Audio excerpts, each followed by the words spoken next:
Hi, good morning, guys. So let's get started. So it's a day 6 of our training session on Tableau. So we'll go over what we have covered so far, and then we will continue today's session. So let me quickly see what we have to cover today. Okay, so we left over from dual axis chart, like how we look for two different measure in two different axes. So you have, when you create a bar chart or a pie chart, so you define what will be your measures. So basically, when you create a bar chart, horizontal bar chart or vertical bar chart, you define a measure in the x-axis, you define a measure in your y-axis. Then here in the dual axis, we'll create one today as well. So you will pull two measure uh, vertical to each other, like parallel to each other. Then you can define a reference line. For example, you have sales, you have profit, and you need to see when you have sales for $100,000, then how much profit you are getting in that horizontal line. You can set a reference line. That is also many times business ask for, to look at the reference line between two different measures. So that's where you need to create a dual axis chart. We'll talk about percent of total. So when you create a pie chart, so suppose you want to define the total percentage, and within the total cell how much percentage for a particular region. Suppose you have 4 different region or sub-regions, and you want to see the percentage of cells in that particular sub-region in total cells. So in that case you need a pie chart. We'll talk about pie chart. We have not gone to pie chart yet, but we'll go over it. And then another one is tree map. So many times people ask that question, what is tree map and what is heat map? So difference between heat map and tree map. Okay, so if you remember the heat map we created in our day 3 of the session, so it will be square box around the axis, around the x-axis and y-axis. So that's a heat map and tree map. You just need to know the definition of what is tree map and what is heat map. Okay, so tree map itself says the tree structure, right? So let's say example, you want to look at the data in a particular region. Within the particular region you have a sub-region. Within the sub-region you have a country or county, and within that you have a city. So that means you are looking the data in a particular hierarchy. So that's tree in structure. Okay, so that's called tree map. So within that, so you have different region, sub-region, country. Within the country you have state, within the state you have city. So in that way you look at the data. So that's called tree map. We'll talk about one called binned measure.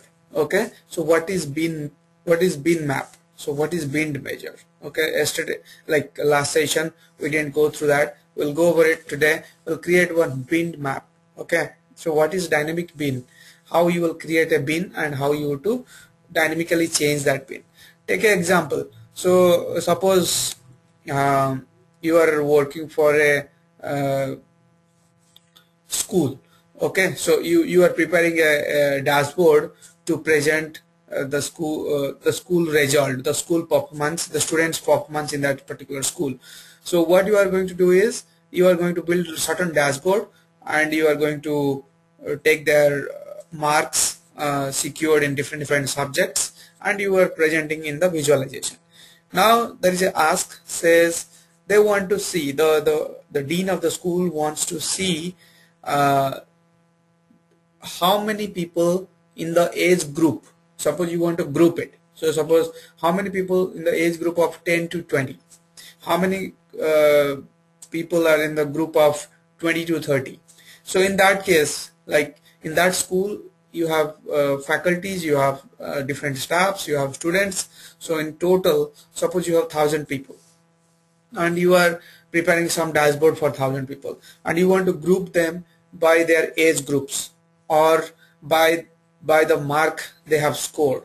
Okay, so you want to see how many of them scored 30% to 50%, how many of them are scored 51 to 70, how many of them are scored 70 to 81, 91. So you are giving a range of 20% difference, right? So you are creating a bin. So suppose I'm the dean of the school. I want to arrange it in that way. But if there is a departmental faculty, they want to bin it in 10 difference, like how many score 50 to 60%, how many 60 to 70, how many 70 to 80, like that. So in that case, you need to create a dynamically bin size. So that size is called bin. So you have a gap of 10 or you have gap of 20. So accordingly, that's called your bin size. So we'll create a bin map and we'll dynamically change that bin so that your graph will change. Your bar chart or horizontal or vertical bar chart will change. Okay. Okay. And then very important one, will create that's called motion chart. So you will see the magic of Tableau, how it creates a zigzag motion chart. So like you look at the stock market. So in the New York stock exchange, so every day the transaction happens every minute and every second. So if you look at the motion chart, it will be like going like wave. It will be going up, it will be going down.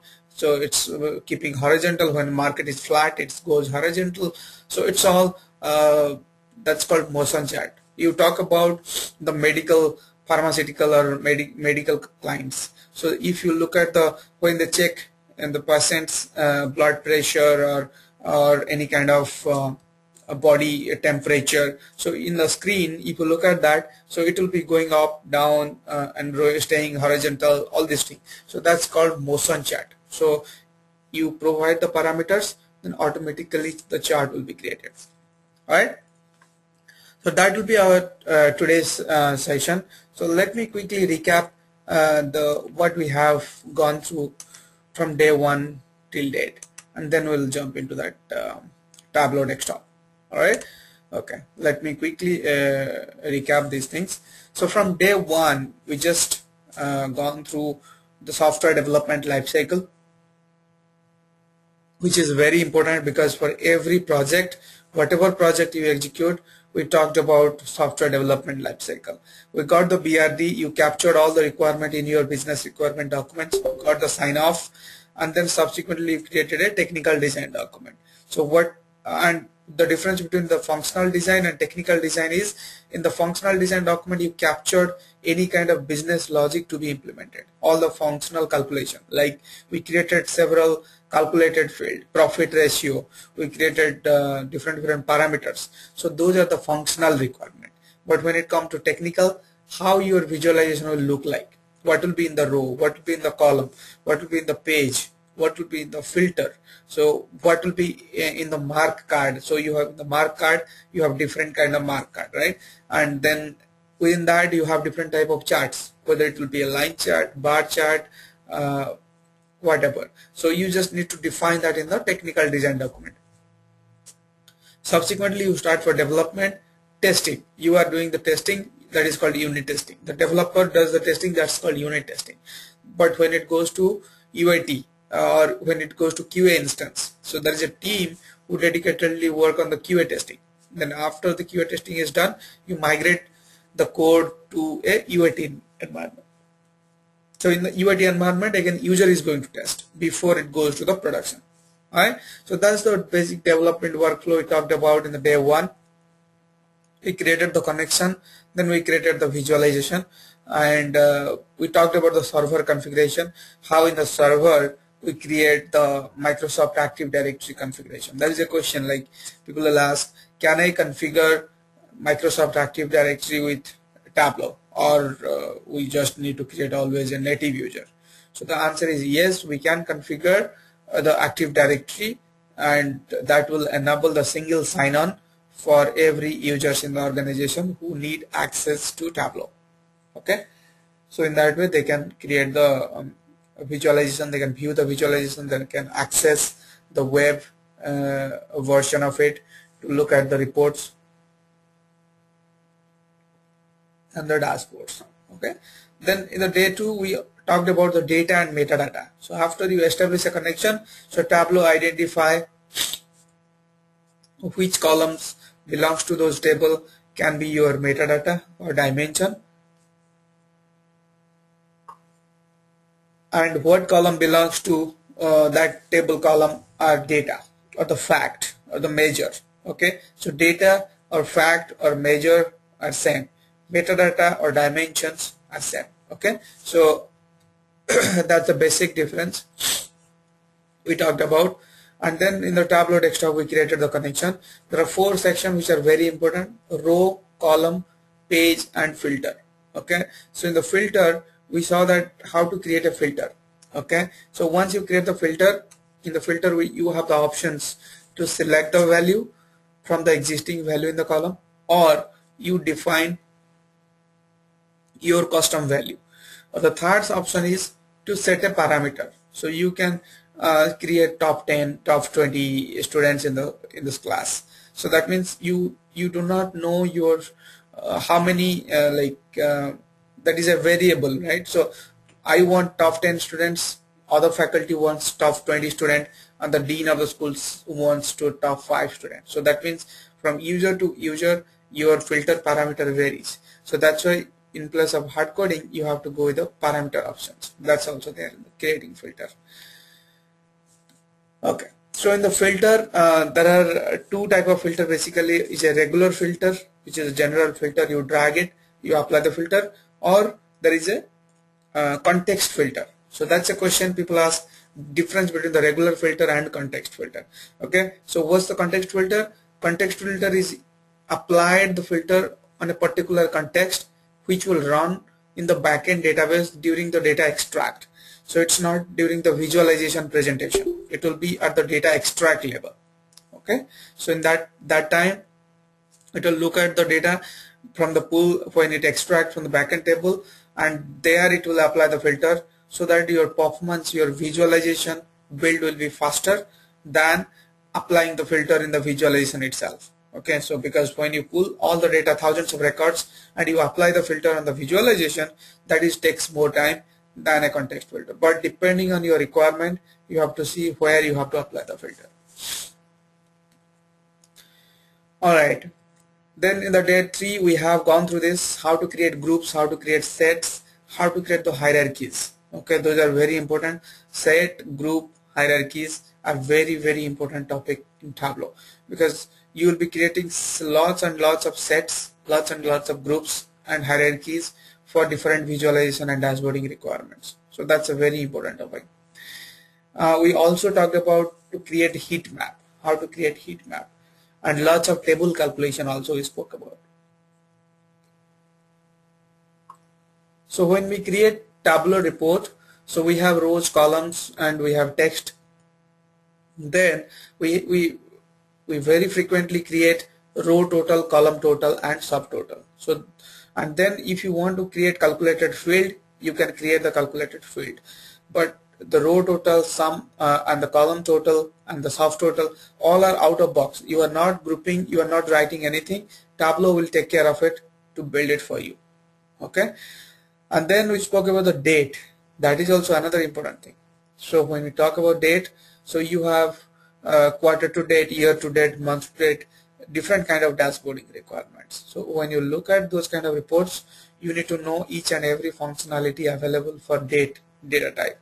So when it's a date data type, you drag it and then you see lots of properties on which format you want to show your date, whether you want to create a continuous date or you want to create a discrete date, and then how the year and date will be combined together, how you can apply 2 instances of the same date data type column in the filter. So you have one is year and you have another filter requirement to make it as a quarter or month, then you can drag couple of instances of the same order date, and then you apply one condition as year and one will be formatted to quarter or month according to your requirement. So then 2 instances will show. So you can select 2011 and then you select Q1 or Q2. You look at your data will change accordingly. So your visualization will change accordingly. So that's basically lots of conditions, filters, and customization you can do to the date data type. Okay.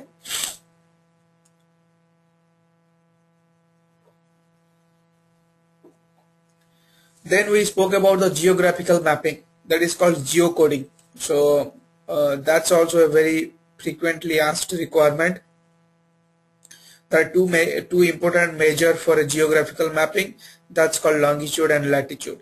So once you have that, automatically Tableau will pull the map, the world map, into your visualization.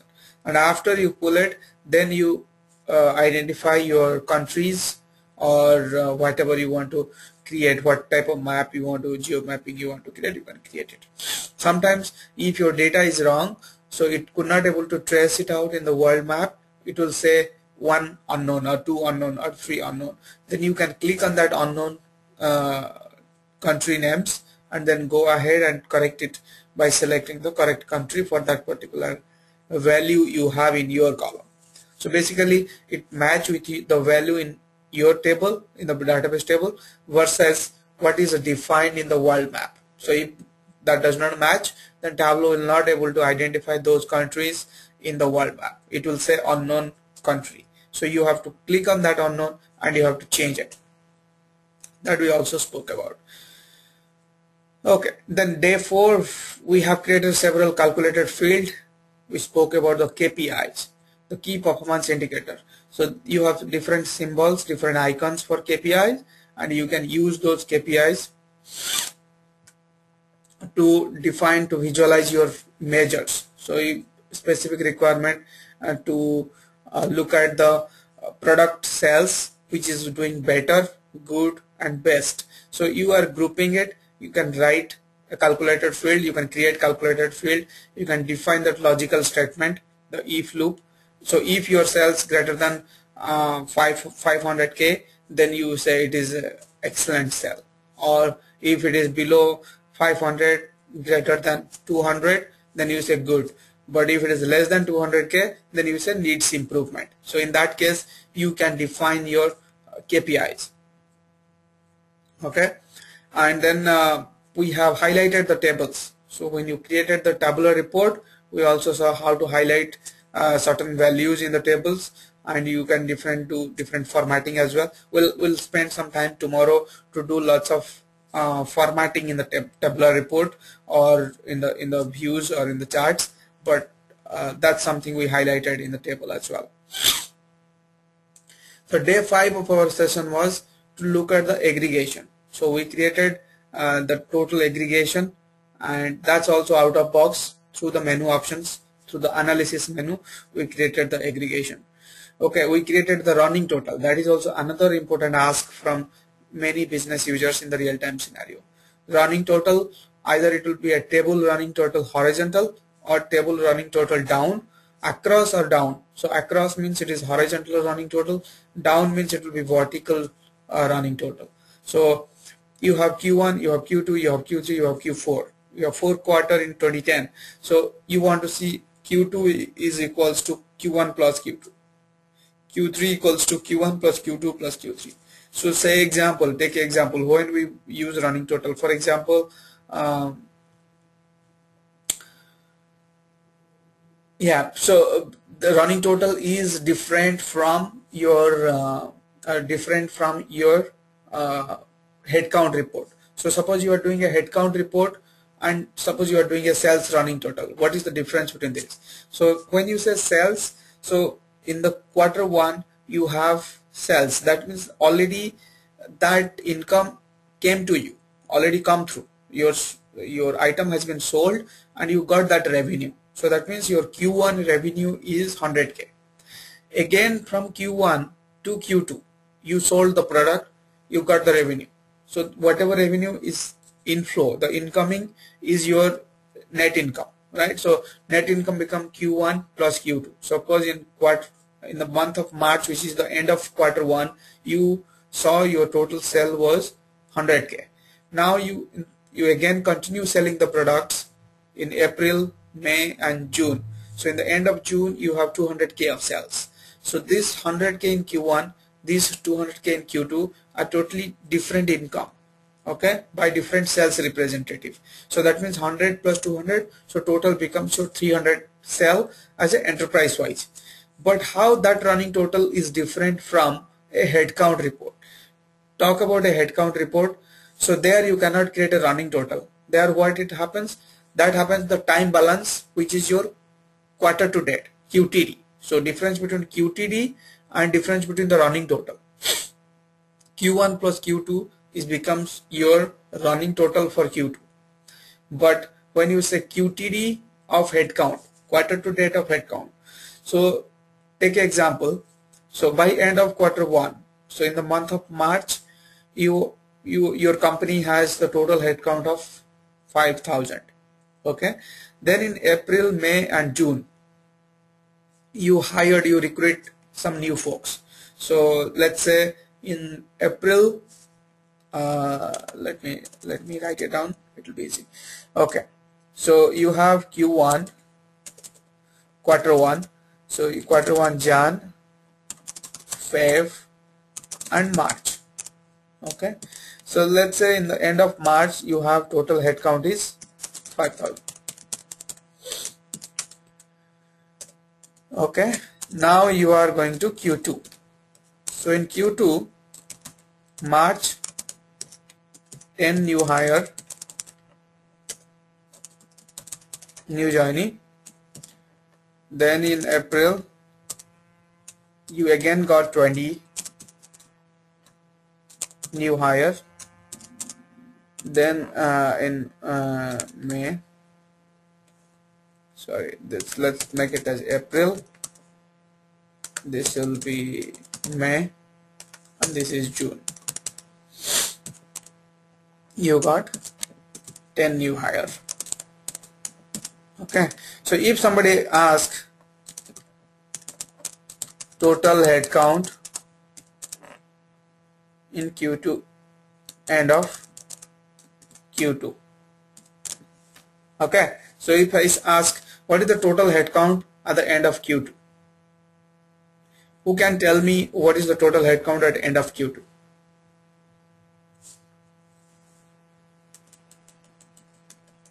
Look at the math in Q1, Jan, Feb, March. So end of March you had 5,000 headcount, and then in April you hire 10, May 20, and June 10. So the total headcount of Q2. No one?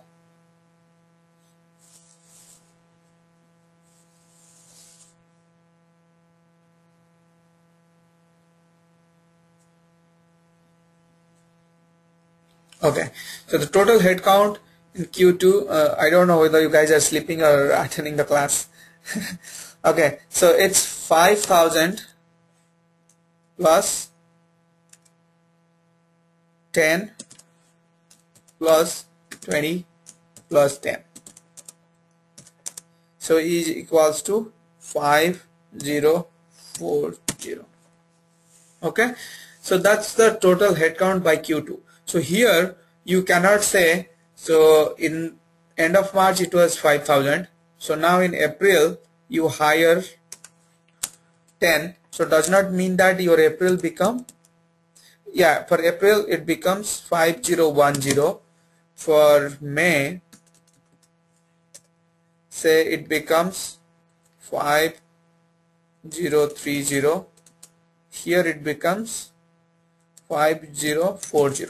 Okay, so you cannot say the total headcount will be 5,000 plus 5,010 plus 5030 plus 5040. You cannot just add it off. You cannot add it off, or you cannot say it is 5,000 plus 5040. It does not get calculated in that way. So this is QTD. So whatever is the last month value in that quarter will be your quarter to date. Okay, so it's not like it will be always your Q1 plus Q2 here. But when you talk about the running total in the perspective of income, or in the perspective of the revenue, that's where you will be add up, because your income in the April is only the income for April. Your income in the May is only for that particular month. So then total quarter 2 income will be April plus May plus June. So all together becomes Q2. When it comes to Q1, Jan, Feb, and March. Okay, so then Q1 plus Q2 will be the running total for Q2. But your headcount is different. So if someone asks you the difference between the headcount report and your revenue report, or you can take an example of this and explain what is the difference between a headcount report in QTD or a running total in Q2. So that kind of stuff. Alright, so now we'll move on to today's session. We'll create dual axis chart, then we'll define a reference line. So reference line means target. Suppose there are two axes, profit and sales, and you want to check in the two measure in the same range, then only you can reference a particular line, a horizontal line between the two measures, so that you can easily differentiate how much sales versus how much profit in that particular range. So that's a reference line. Then we'll do bin map, and we'll create some dynamic bin.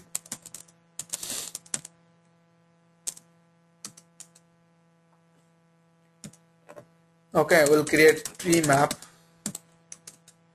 then we'll create motion chart. So these are the very important one we're going to create today.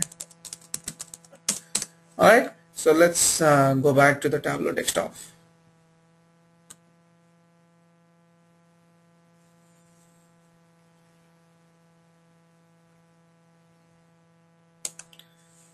So whatever you will be creating, everything will be available in your workbook. So recently opened workbook will be available here. So you can just open it directly from there, wherever you left yesterday, or you create a new one. Okay.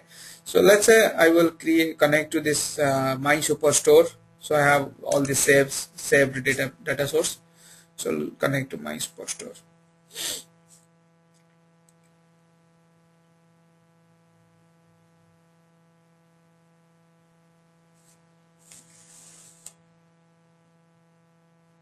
Alright, let me rename it dual axis chart. Okay. So everything we are creating is all visualizations, and then we are saving it as a packaged workbook, and when we'll maybe in the day after tomorrow we'll create on the dashboard. So when we create on the dashboard, we'll be using all these worksheet, and we are building the dashboard, and finally that dashboard will be published on the Tableau public or Tableau server. So depending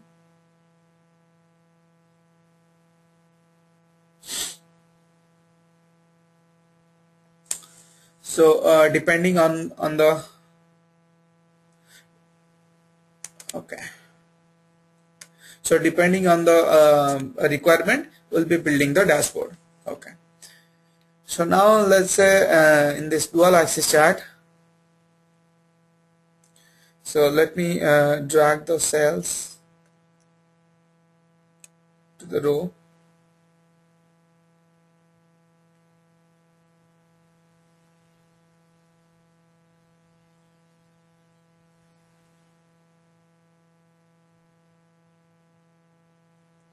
And then drag the order date to the column, and in that order date we can select the month. And then here what we did is we created a bar chart. Okay, and then what we have done is we drag the profit horizontal to cells, take it to the right side of this sales axis, then drop it here, and it becomes your sales versus profit. And then you select the profit, and you can make it as a line chart. So what it does, it creates the line indication of profit within the cells. But the difference what you are seeing here, the sales is ranging from 100,000, 200, and 300, and 400, and 500K. Whereas it profit, it goes from 500, 1,000, 1,500, 2,000, 2,500. So in that way you do not have a balance of reference line. So you cannot match if when you have a sales of $20,000, how much you have the sales. So to set that reference line, so what you can do is click here, right click that right side axis. So you have one axis is for cells. If you right click, you will see all the properties belongs to the cells, and when you right click in the right side, you'll see the profit properties, everything. You can edit axis, you can select dual axis chart. Then here there is called add reference line. So what it will do, it will set the sales measure and the profit measure in the same amount, same value. So then you can differentiate. Okay, so now you click the reference line.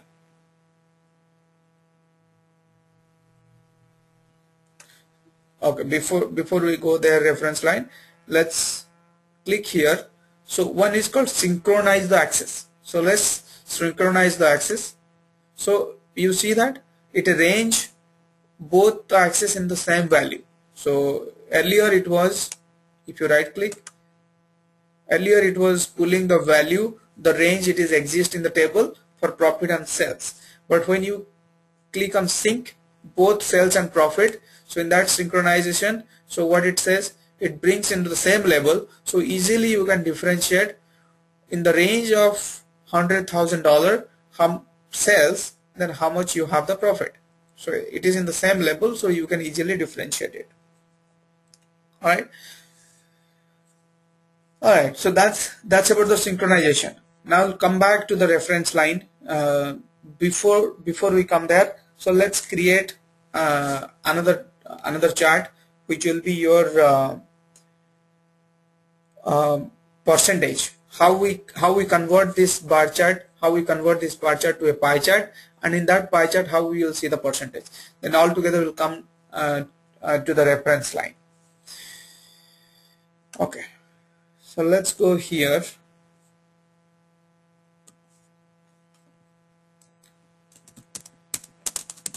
Pie chart.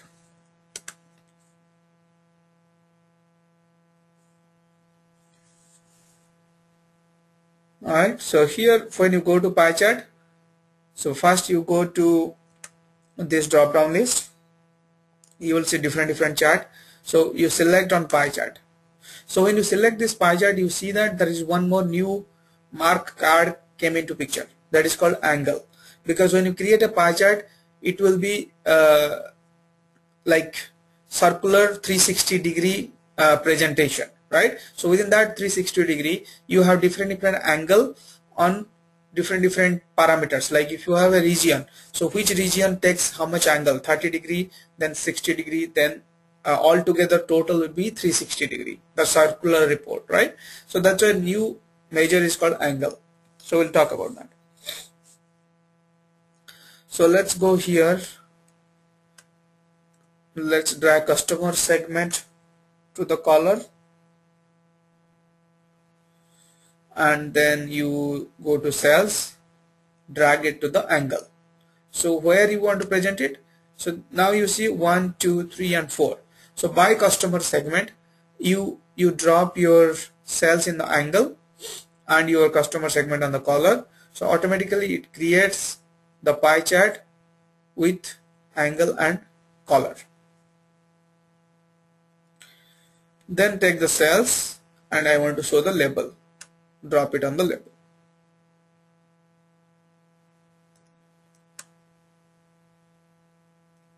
You can size it. Alright, so you have the option size here as well. If you want, you can go here and you can increase that size, so automatically it will increase. And this is your legend. So you can drag it, you can drop it wherever you want. So you can bring it back. So it's all like when you go for the visualization, automatically it will show up in the left corner. So you can do that, and you can change that edit title. You can give it as legend, and you can edit the color as well. And you want to show the title or not, you can do that. You can sort it as well. So lots of stuff you can do through these menu options. Okay, so now you have the sum of cell. Go here, right click, quick table calculation, then percent of total. So you see here all these are menu embedded. You are not writing any code, you are just using the menus. So you just need to practice to get to know each and every navigation menus available for one particular measure when you create different type of chart. When you create a pie chart, your requirement will be different, your measure calculation will be different. When you create a pie chart, your measure calculation will be different. So if you create a percent of total, click on that, so automatically this number what you are seeing here, the sales number, will give you the percentage on top of the total sales. So now you see that, so this becomes your 19%, this become your 19.28.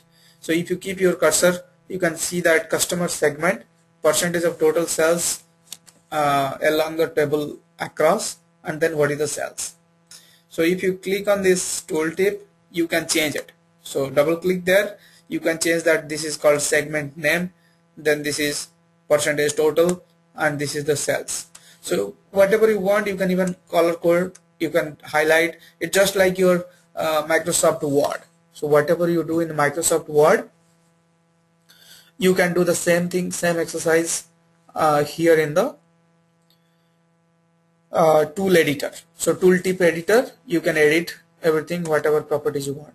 Okay, but make sure you you give the parameter within the less than and greater than symbol, so that automatically it will capture the value from your graph. Whatever value you are reading in your graph, in your visualization, automatically it will pull that value and it will show up here in the tooltip. Alright, so that's about your pie chart. So now let's quickly talk about a tree map.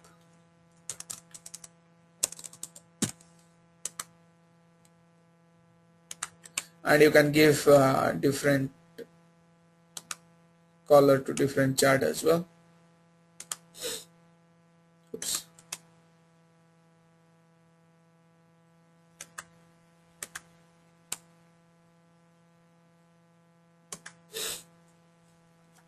So we talked about dual axis chart, we talked about the pie chart, then let's talk about the tree map. So we are connected to the same database. Let's drag the region. So as I said, tree map is within the region. You want to identify the say country, and within the country you want to identify the city. So you want to look at in the tree structure. So that's why you want to analyze your data in that fashion in your visualization. So let me drop the region in the color, and let me take the cells, the size. Okay, so now by region we have 4 region, and it created the 4 section, 4 square, 4 section in your charts. Okay, so you have one region Asia Pacific, you have EMEA, you have Latin America, you have North America. So in that you have the legend here, you can even change it, you can edit color. Suppose for Asia Pacific you want to give this, for EMEA you want to give this color, for Latin America you this, for North America you have this. So when you click on apply, so automatically your color will change for your chart. Okay, so within this, let me take this country and region, put it on the label. So now if you look at this, so this is a region. So within the region you have the country called China. Okay, so if you want to pull the zip code or postal code, you can do that as well. So within one particular country you have one region.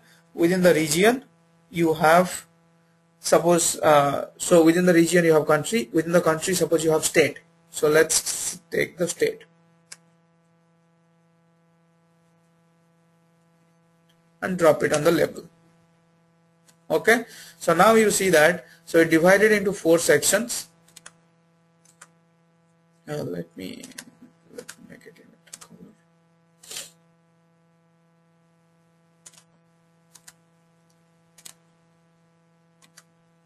Okay, so you have a region. Within the region you have country. Within the country you have state, and within the state you have the cells. So that's how you look at the data in the tree structure, one on top of others. So how you go that granular level to look at your data. Okay, so this is another very frequently asked requirement by business. I'm just going over a few things which you will be seeing in the real-time scenario when you work on a project. People will be asking, can I create a tree map? So you should know what is tree map is all about, what is heat map is all about. So then only you can differentiate between tree map, heat map, dual axis chart, pie chart, and then how you will differentiate between all these things and what is feasible, what is not feasible. According to the requirement, according to the ask, you need to understand which map or which presentation is suitable for that.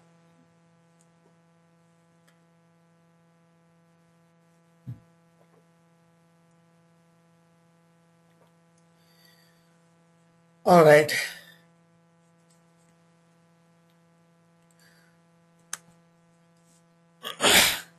Let's create one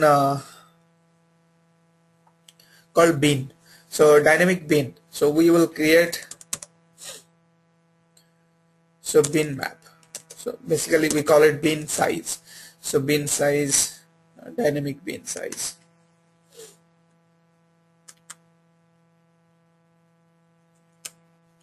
Let me delete this seed.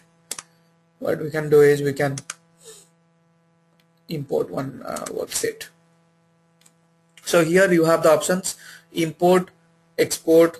So if I export this packaged workbook and I save it, then I can again re-import it back. So either I save it, save as, or I can export it, or I can import it. So that day I was showing you guys, like whatever we created, say I will be going with the list of packaged workbook. So if I go to list of packaged workbook, I can see that. If I go to the desktop, so for example, if I go to desktop, so if I said Tableau workbook, so whatever we have Tableau workbook, whichever file I saved it as TWB, so it will show me that list. So if I say packaged workbook, so whatever we have packaged workbook, that icon will show me packaged workbook. Okay, so let me go to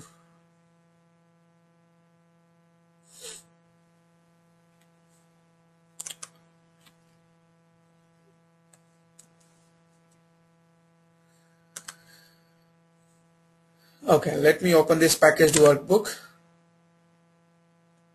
Okay, so this one another one. So which one is connecting to another data source called test result sample. So we have a test result sample database like my superstore. So within that there is one table called exams, which will capture all the students information, which school, what subject, how much they have scored, and what is the student information like name, date of birth, ID, all these informations.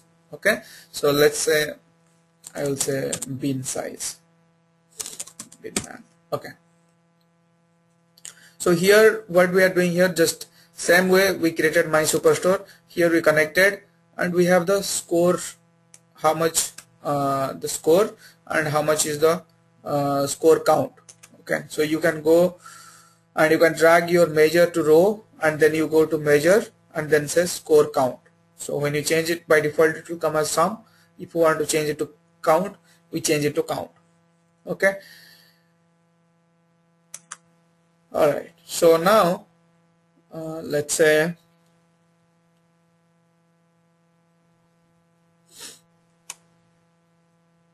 you right click here and you say create a bin. Okay, so this is a bin map, so you have to create a bin. The way we created a group, we created a calculated field, we create parameters, we create set.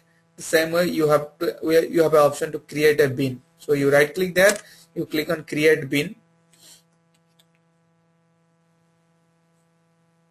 So give the name as dynamic score bin.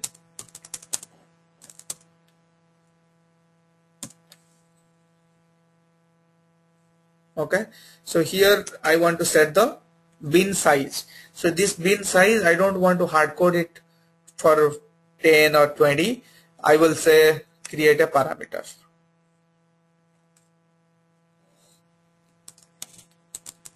Let's say I will give score bin size. Okay.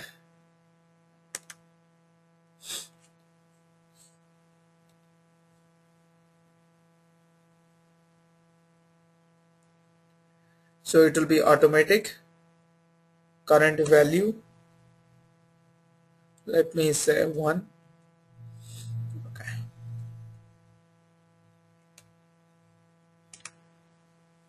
I can select all or range. You can set minimum, maximum and step. So let's say minimum is 1 and maximum is say 25 and step size I'll give 1. So that's how we created. And here if you want to change the number format, so if you have a different type of number type, so you can do that as well.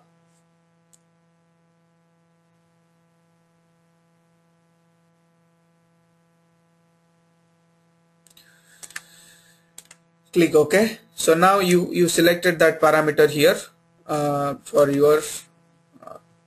your bin size, dynamic bin size report. Okay, click on OK. So now you got this parameter here, score bin size. So one parameter got created, so just the way we created parameter for others. So you can see that score bin size. So you have the data type.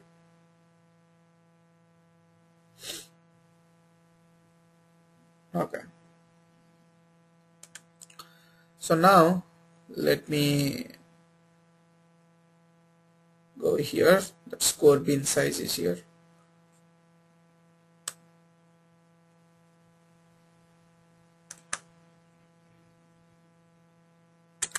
Click on this one. So in place of type in, make it as a slider,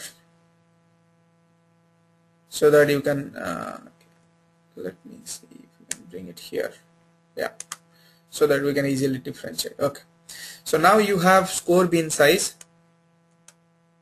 So this is how your bin size will be changing. Okay, so now so far we have not mapped that to this chart, to this graph, right? So that's why it is not showing up here. So now what we will do, so what we created one is the dynamic score bin. So in place of static, so I will replace that with the dynamic.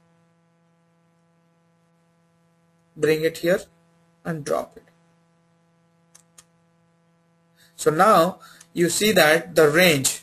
So if you say I want to see 3 or I want to say 4, so your row value changed. So 8, 12, 16, 20, 24, 28, like that. So if you change it to 5, so you say 10, 15, 20, automatically it set that range for you. So 6, 7 or 8 or 9 or 10.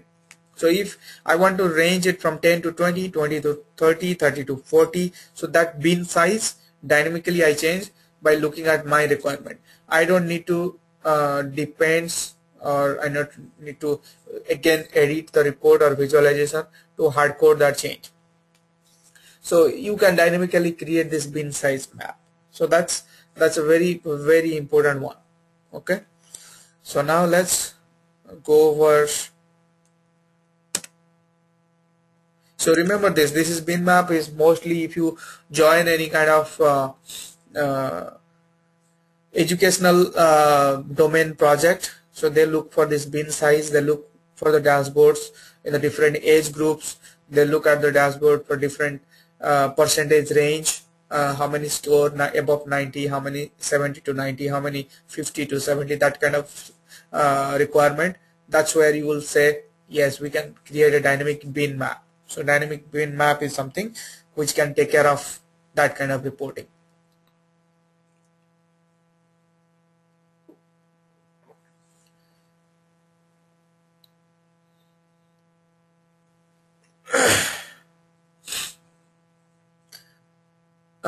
Someone says it's confusing.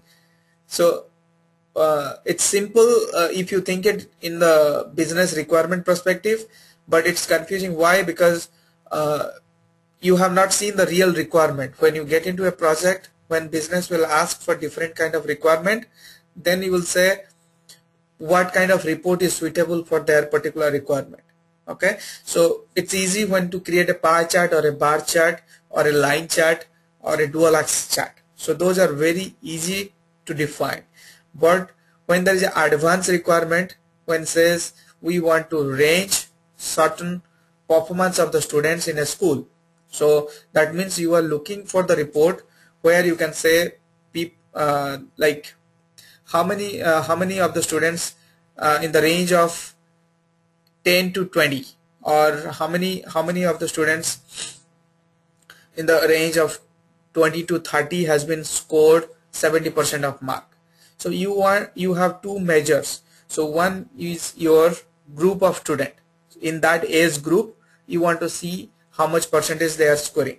So in that case, you have to define a bin, you have to define a range, right? But when you create just normal line chart or bar chart or pie chart, it is very linear. So always it will pull all the months, all the years, or total sales. So those are very straightforward. But when it comes to any kind of specific groupings or advanced requirement, you have to think of this map, which is the bin chart. So you might get this requirement, you might not, but depending on your business specific requirement, you have to define the map type. Here you are not doing anything extra, you are just creating a parameter the way we created. If you have attended the session day before yesterday, I'm not sure if you have, but if you have attended, then you must have seen that how to create a parameter. So we just created one parameter, we just created one measure, and within that we created a bin. Okay, so bin is nothing but you define a range by passing a parameter so that your x-axis value will jump into that range. So it will not be linear. Whatever value you have, 1 to 100 different score you have. So it does not mean that you should have that line as a linear. So you see that if I go back to 1, so that means I'm moving from the beginning, the starting value, and increasing by that bin range. But if I don't want to do that, so I can define the bin size, so automatically my graph will change by taking that range into consideration. Okay, you practice. If you have any questions, just come back to me. I'll explain you in detail why you use bin map, how you use bin map. But first important thing is you have to be like regular to the class. I know Indu, you missed the class yesterday or last. That's why you are getting a little bit confusing this one, because you missed the parameter creation one. Okay. All right. So now let's go for histogram.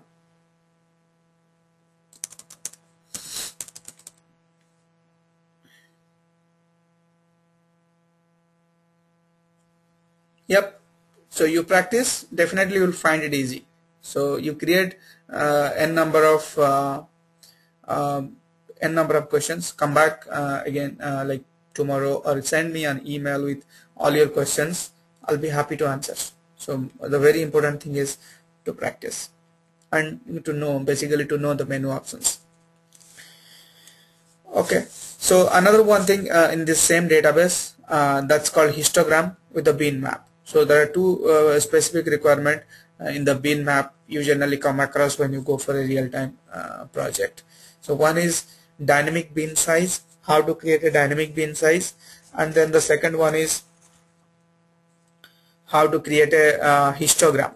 Okay, so let's go here to the same database for exam. So we can right click here, say create bin. So it will give you the options to say create a bin.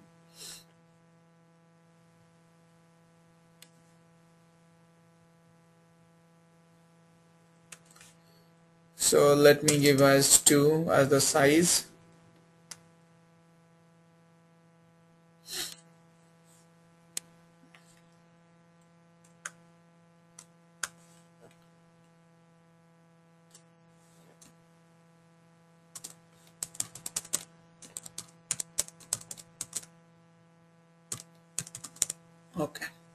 So I will create the name as score bin for histogram.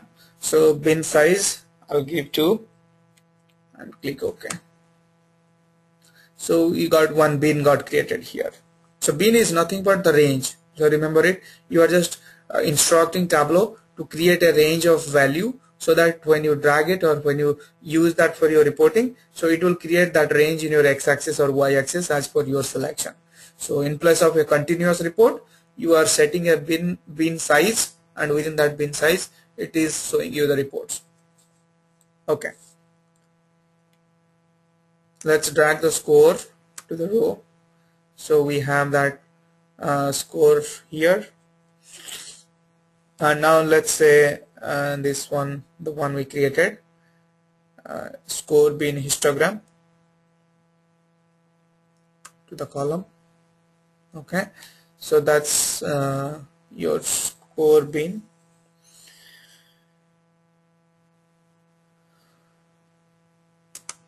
So in the sum of score, let me go here and make it as count. Okay, so it will give me the score count.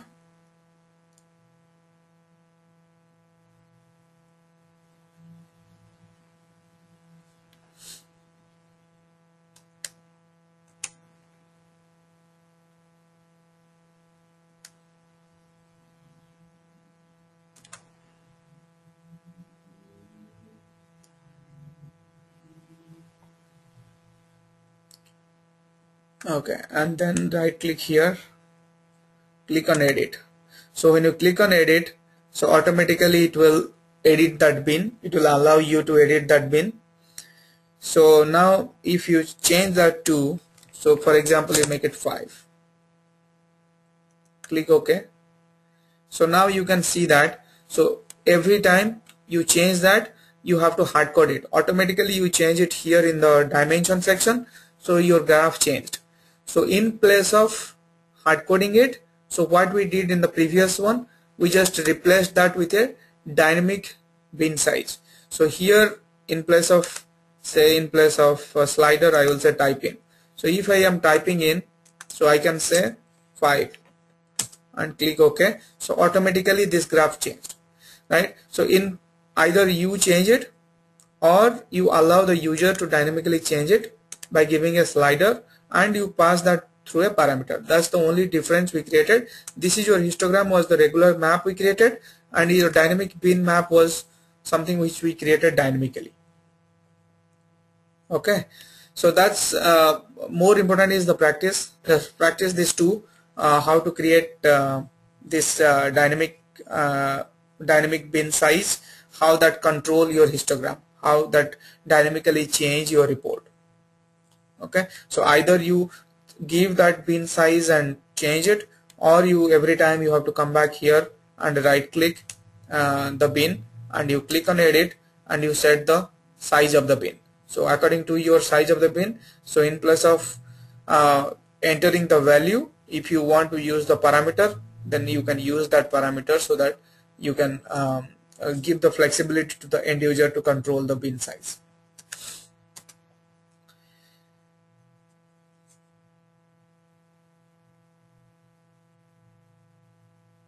Yeah, both look similar, both are histogram. So only difference is, so here we do not have the dynamically controlled bin size. Here user cannot change the bin size. Whatever you are fixing in this histogram, so that will remain static. So what we did is just we change the row and you change the measure type to count, and then you give the bin size static through the report design itself. But dynamic bin map, which is the histogram with dynamically bin size, and this is basically, this is called histogram, right? So your vertical bar chart is nothing but a histogram. So in that histogram you do not have the dynamically bin size. You are using the bin map, but the map is not dynamic. So the map is static by your value what you have defined when you created the bin. But dynamic bin map is what the same histogram you replaced that with a dynamically controlled bin size, which can be controlled, which can be edited by the user, and you can define the range as well. So if you go here, edit, so if you define the range, say maximum to 50, and the minimum you can give 10, and you can step size you can make it 5, and you can control through that parameter as well. Okay, so it goes minimum as 10, and then it will jump to 5, so like that it will go. Okay, so how you control that through parameter, that is dynamically bin map histogram. This is the static bin map histogram. Okay, so that's the difference between this one and this one. You can just move it to fast, then you will understand it better. Okay, this one is the static and this one is the dynamic. Dynamic in the sense it has a bin size which can be controlled by the end user, but here you cannot give that flexibility to user. You have to forcefully change it here. If you got that requirement, you need to change that bin size particularly here, because you are not using the parameter.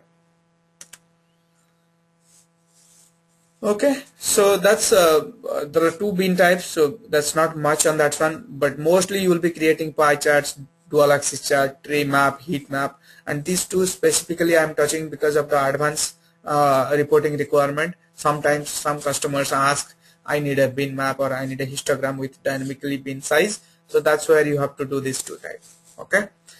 Okay, let's take a 5 minutes break, and then we will talk about the reference line we spoke in the initial tab, like dual axis chart and pie chart.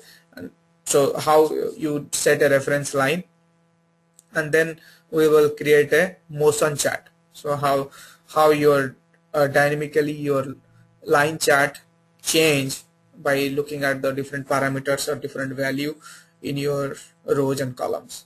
Okay, so let's take 5 minutes break and then we'll come back again.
All right.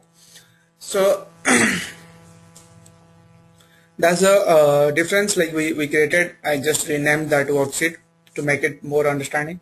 Histogram with this bin measure, and one is histogram with dynamic bin measure. So in the bin measure,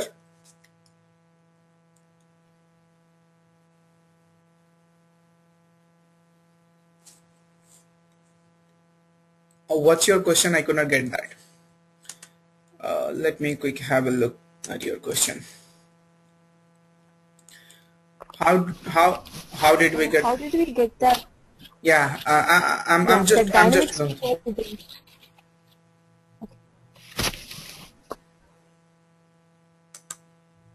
yeah. So how did we get that dynamic? So in the sense, how you apply that bin measure dynamically to this histogram. So this is first histogram. Let me go over the first histogram. And in this histogram, you created one one bin measure, but in that bin measure, you right click, you edit, and here you define the bin size. Okay, this is the static. So you cannot change this bin size through the visualization. Okay, so that's why this is static. If I want to change it, I have to edit the bin which I created, and then you have to change it to 2 to 5, 5 to 10, whatever you want. That is static. Now jumping into the dynamic, how we created the dynamic. So when you go here, so when I say dynamic, you have to give the user the flexibility to change the bin size. Okay, so that's the concept of dynamic. Static means it's fixed and it is defined by you, and it will be used the same value by the user. Dynamic is something which user can control the bin size change. In place of statically entering the value, what we did is we created a parameter. Okay, so you right click here, click on edit. So in place of size of bin, so there is an option called create a new parameter.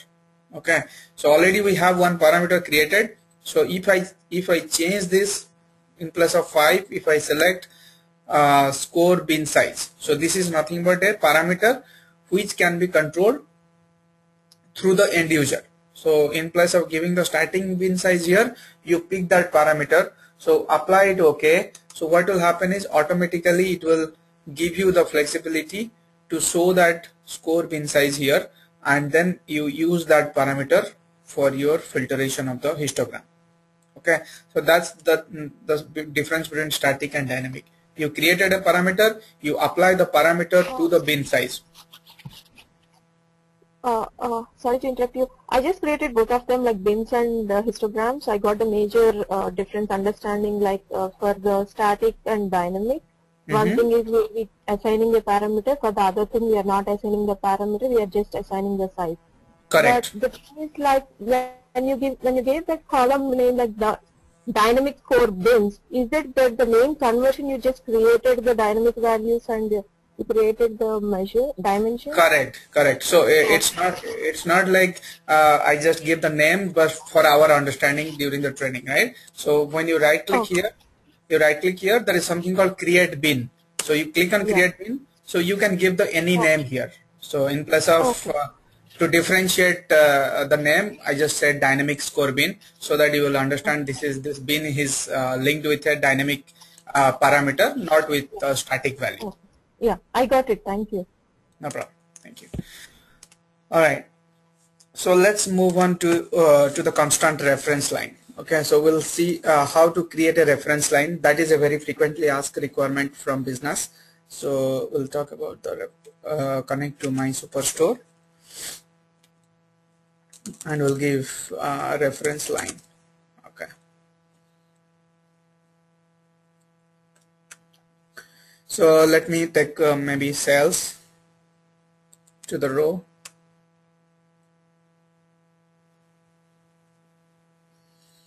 And let me take the sub region to column. Okay, and then let me apply some filter condition here. So we have a region, drag and drop it on filter.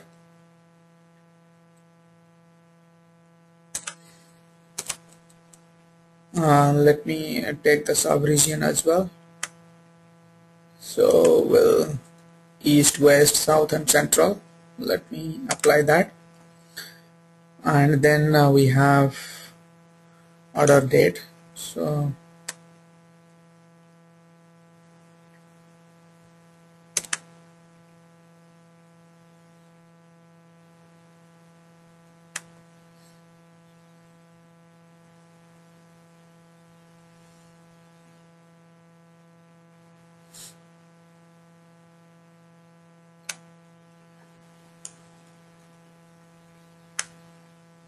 okay, so we have order date. Let me make it as year. So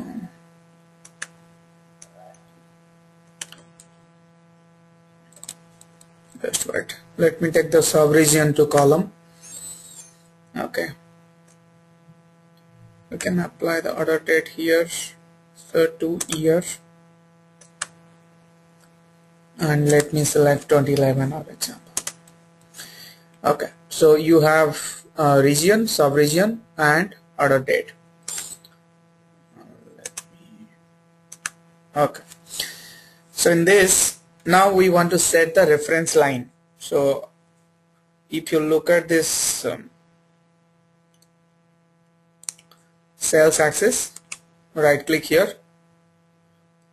So all these properties, edit axis, select mark, format, show header, so all these things. So click on format. You can format the number type in the axis.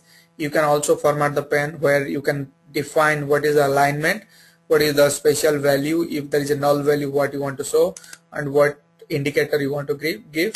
So all this part of formatting will go over detailed formatting from tabular report and graphical report tomorrow. But let's talk about the reference line. So right click here, click on add reference line.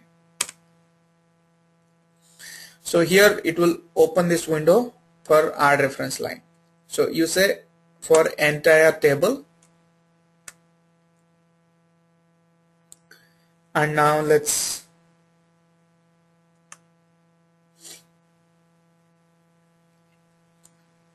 here, if you see the value, so it says sum of value, then you can see a score bin size, or you can create a parameter. So in place of creating, wherever you want dynamically changing the value or giving control to business, you think of parameter.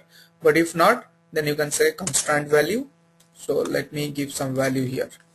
So constant value, let's say 500,000. So label, I'll make a custom label, and if you click on that field name, you can give field name, or if you want to give the value, you can give the value. So whatever custom name I want to give, for example, I'll give any text. You can enter quote is, then the value. So the how much is my quotation. So when a sales rep quote it to any kind of vendor, they say okay, so my quote is 500k. So we cannot sell you like below that or above that. So my quotation, what quote I'm giving, you go for purchasing a car and they will give you different quotes, different car dealer. So they have a range. So they said okay, my range is 500k, I cannot give you below that. The quote is 500k. So they need to see that reference line and how many has been, like how much sale has made below that and how much above that. Okay, so that's your reference point. So then you go here, you say maybe red lines, okay, and fill above and none, so leave it as none, click OK.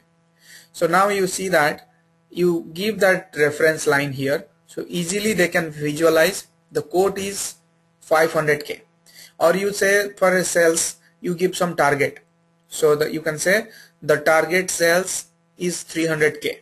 So that means you will see how many region, like which sub region has crossed that reference line. So look at that. So here it is very small one, you have 4 regions. You might be seeing a geographical map where you have region, sub-region, countries. So you need to see how many countries, like take example of Apple. So they keep track of their iPhone sales. So they say, okay, in US we have sold this many, like counts, the item sold count is this, in China the sold count is this, in Japan the sold count is this. So how they keep track of the selling counts of their iPhones in different region, and what is their limit. They said we are targeting, they set a target in the beginning of the year, and then they launch the product, and after that they look at the dashboard, they look at the data. So this was my target and this is the real actual sales. So then which which countries are cross that target limits, so that's what you have to set a reference line. Mostly for the sales commissions. Another example, many companies they give a target to the sales reps, so accordingly the sales team get the commissions, so they have to meet that deadline. So in Q2 the company do a projection, they will get this much of revenue. So to get this much of revenue they need to meet the target of the sales, otherwise they will not get the revenue. So to do that they set a reference line for each and every sales rep in the organization, saying you have to get 200k of sales for us in the Q2 in 2014. So that says they have a reference line, and after that the top executive will look at the report, they'll look at the dashboard saying who are the sales reps who meet the deadline, who are the sales reps does not meet the deadline, or they are just above the expectation but below the reference line, and how many really needs improvement, or they will just say you are not able to, you are not capable of taking this region, you might need to move to a different region, or you can just leave the company. So that's kind of decision making helps these reference line dashboards or the reference line reports. Okay, so that's about the reference line. So same way you can set for different visualization, different limits for the reference line. All right, so now a very important one, that's called motion chart. So many companies, like if you go for any kind of healthcare companies, or if you go for any stock market or any stock brokerage companies, they create several reports on motion chart. All right, so if you go here, let me connect to my superstore.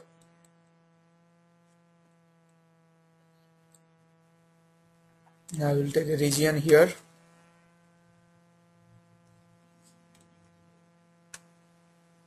Sub-region. Let me take okay,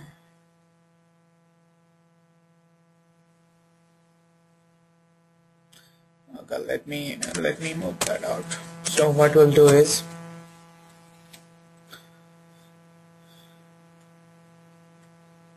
let me take profit here,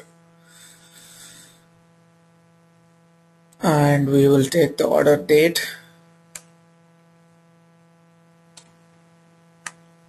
Let's keep profit in the rows and order date in the column. Okay.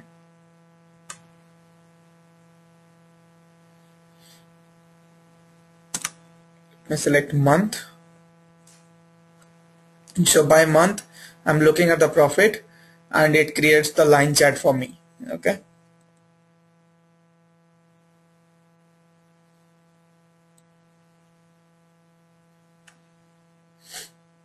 So here let me select a circle. So in the mark card, so there is another option for another type of chart, that's circular chart. So let me create the circle here.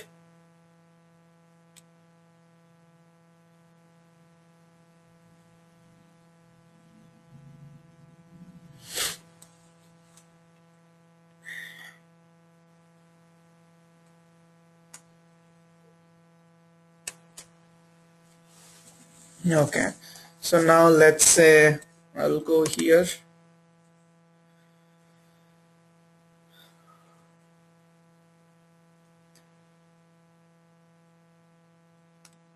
drag and drop it on the page.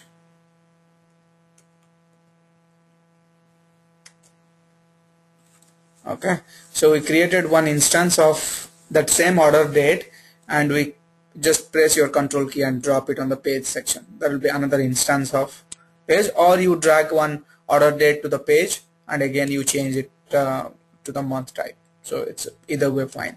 So you can do in two different ways. So whatever you put it on the page, that will show you as a drop down list. Okay, so whatever you see that in your x-axis, because your column value is order date, your row is profit, and you have all your x-axis with all the months and years. So you just create one more instance of page with the same order date. And here if you go that, then if you look at this, so it pull all the values in that order date column in the table, but the format has changed to the month type, month 2010, month 2011. So like that you have the page. And you can even there is a horizontal bar here, so you can change that as well. Okay, so now you will see how does it work, the charts. Okay, so how it will control your circular report, how that bubble will move across the x-axis to create a motion chart for you.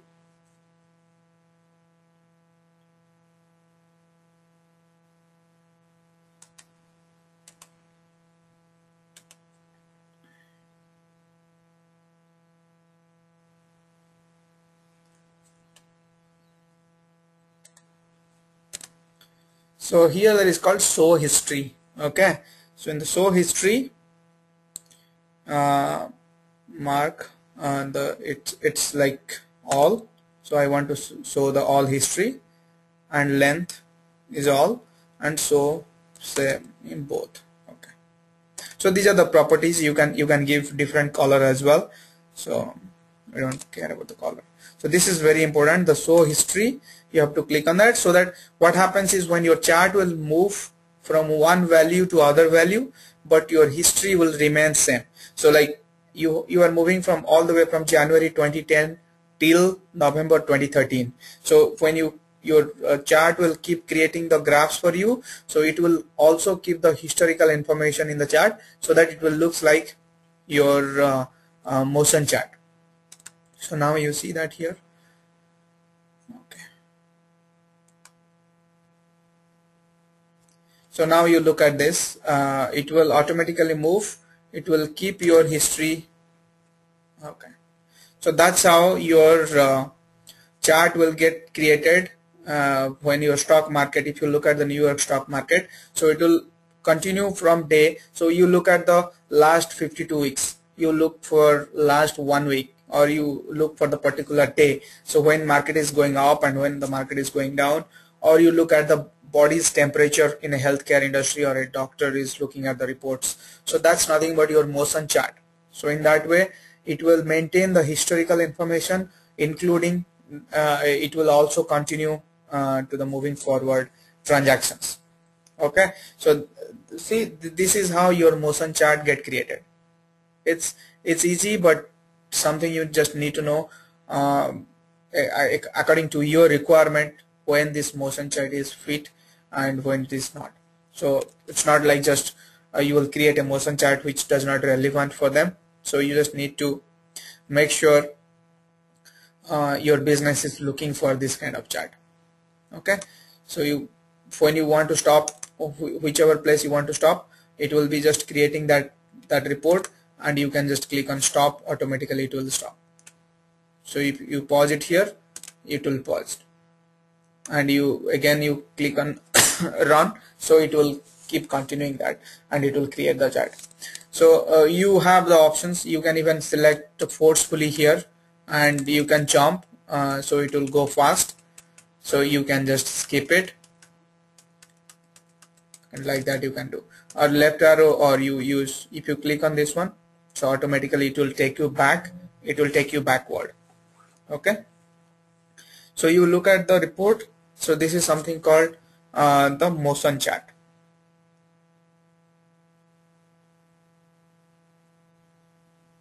Okay, so that's page self. So in this page self, everything is controlled, so you can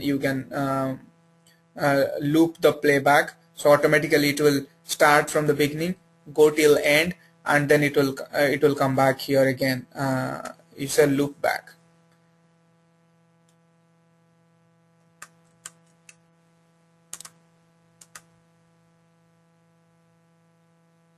So what is a loop back? So what it will do, it will go ahead till the end, and again it will come back. So you can click on edit title, you can say customize. So there are lots of options, and you can even hide this card, so you can do that as well. So all these options are part of this motion chart. Okay, so remember this. So this is a very important one. Sometimes it depends on your business requirement how you have to create it. Any questions?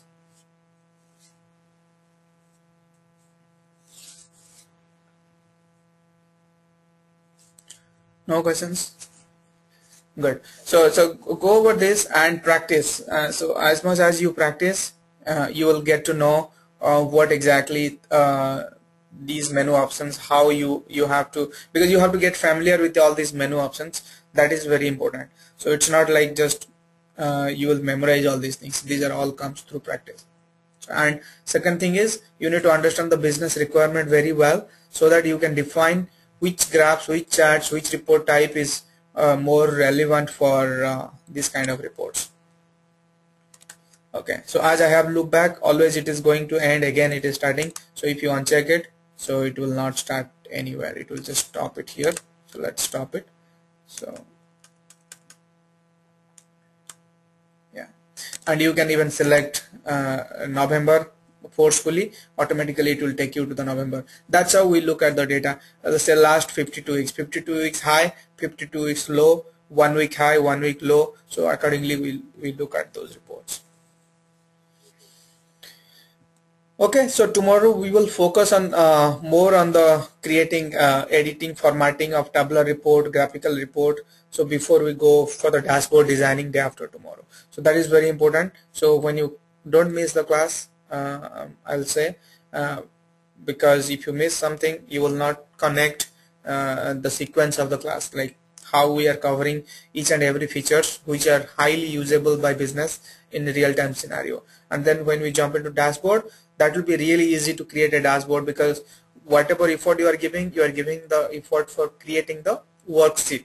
So visualization, that's where your all the menu option will come into play. And then in the building the dashboard is very much drag and drop, dragging all the worksheet into the dashboard. So if you see the last tab here, so if you click on this one, it says this is a dashboard. So it will bring all the worksheet whatever you have in this whole packaged workbook.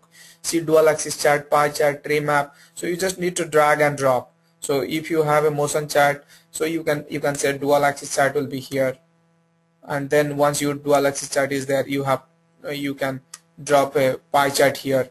So you can drag and drop your motion chart here. So it's very easy, but you just need to know which one, how you have to arrange it, how you have to design it. So finally this will be your dashboard one. So you can say this is your sales dashboard, right? So once you make it a sales dashboard and you say go to the presentation mode, so this is one dashboard which is a collection of all the worksheet. So you have one motion chart, you have however you want, you can just apply that.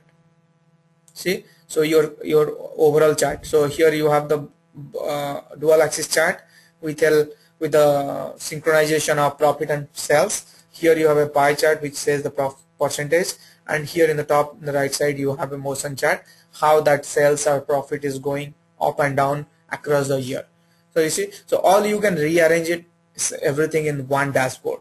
So you have one tab for each worksheet. You can create multiple tabs for the dashboard. So in generally what we do, you will be seeing hundreds of worksheet, but we hide all the worksheet.